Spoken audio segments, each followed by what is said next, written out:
Hey, classic fans, Jeremy here. This week we have a 1956 Lincoln Premier up for auction on the website. Located in New Hyde Park, New York, this car has 38,855 original miles.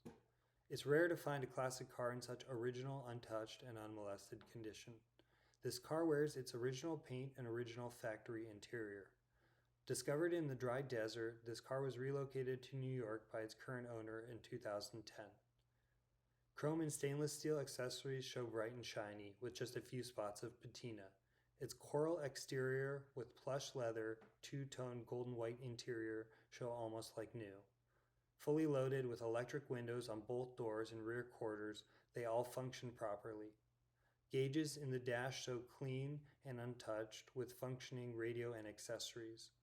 The factory original 368 cubic inch V8 Ford Y-block motor transitions power through the factory automatic transmission to the original running gears.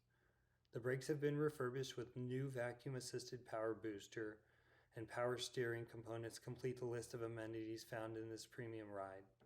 The independent mechanical inspection shows the Premier to be in good overall condition.